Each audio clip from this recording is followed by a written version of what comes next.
BGB Bangladesh border guard তারা কিন্তু একটা দারুণ উদ্যোগ নিছে। সেটা হচ্ছে বন্যা কবলিত এলাকা যেখানে আছে সেখানে হচ্ছে তাদের ড্রোন যেন আছে, সেই ড্রোনের মাধ্যমে কিন্তু তাদের যে ত্রাণ আছে সেটা কিন্তু পাঠিয়ে দিচ্ছে। তো দেখেন, অন্যান্য দেশের মধ্যে যখন এরকম প্রাকৃতিক কোনো দুর্যোগ হয় তখন কিন্তু অন্যান্য দেশগুলো হচ্ছে একটু উন্নত, তারা হচ্ছে উন্নত টেকনোলজি ব্যবহার করে সেগুলোকে মোকাবেলা করে।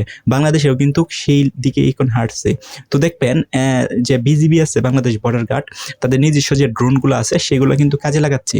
এবং বাংলাদেশের কাছে কিন্তু অনেক উন্নত ধরনের বেশ কিছু কিন্তু ড্রোন আছে। কারণ এই যে ত্রাণগুলো যেন পাঠাচ্ছে, এই ত্রাণগুলো কোথায় পাঠাচ্ছে?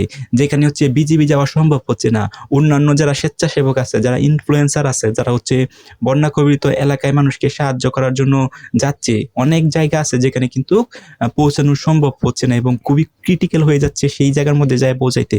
সেই সকল জায়গার মধ্যে বিজিবি তাদেরকে হেল্প করতেছে।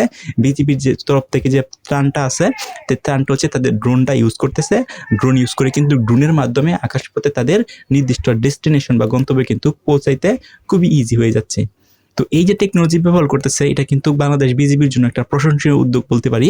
এখন বাংলাদেশ বিজিবি কিন্তু তাদের যে ত্রাণটা আছে, সেই ত্রাণটা শুধুমাত্র সেই সকল পার্সনের কাছে পাঠাচ্ছে ড্রোন দিয়ে যেখানে মানুষ যাওয়া পসিবল হলেও সেখানে খুব ক্রিটিক্যাল, খুব কষ্ট করে সেখানে যেতে হবে। সেই সকল স্থানে কিন্তু তাদের ত্রাণটা কিন্তু পাঠাচ্ছে। ইতিমধ্যে তারেক রহমান কিন্তু ঘোষণা দিছে, বিএনপি নেতাকর্মী, প্রশাসন সবাই একযোগে বন্যা কবলিত এলাকা যেটা আছে সেখানে মানুষকে সাহায্য করার জন্য।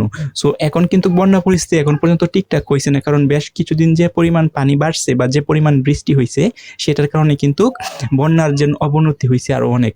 সো এখন পর্যন্ত এরকম এলাকায় আছে মানুষ কিন্তু মানে ঘরের মধ্যে আটকে আছে। ইভেন অনেক ঘর আছে কি হয়েছে, সেগুলো হচ্ছে ঘরের মধ্যে যে পানি ঢুকে গেছে। সো এরকম কিন্তু অনেক কঠিন সিচুয়েশন অনেক জায়গায় আছে।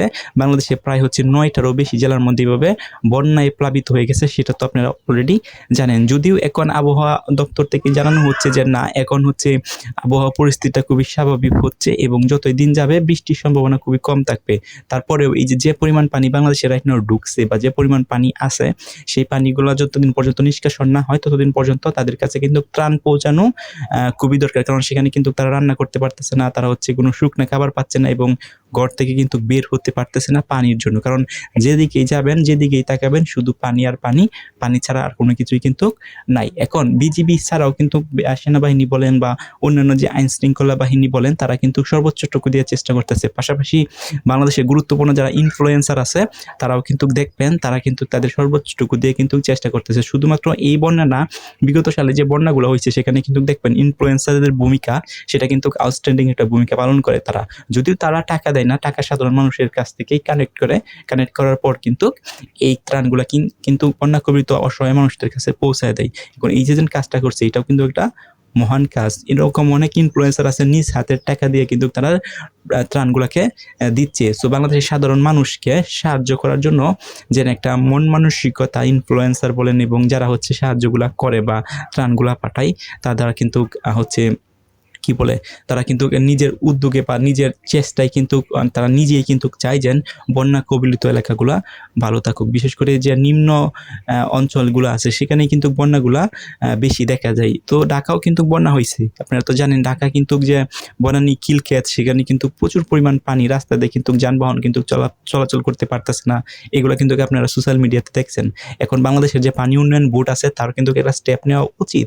প্রতি বছরই কিন্তু মোটামুটি ভালোই একটা বন্যা দেখা যায়। 2025 সালে যেরকম বন্যা দেখা ছিল, 26 সালেও কিন্তু সেম পসিটিভ বন্যা কিন্তু দেখা দিচ্ছে। সো নেক্সট যে 27 সেখানে হয়তো বা দেখা দিতে পারে। সো পানি উন্নয়ন বোর্ডের কিন্তু উচিত এই বন্যা নিয়ে একটা কিছু পাওয়া। আপনাদের মতামত কি কমেন্ট করে জানান।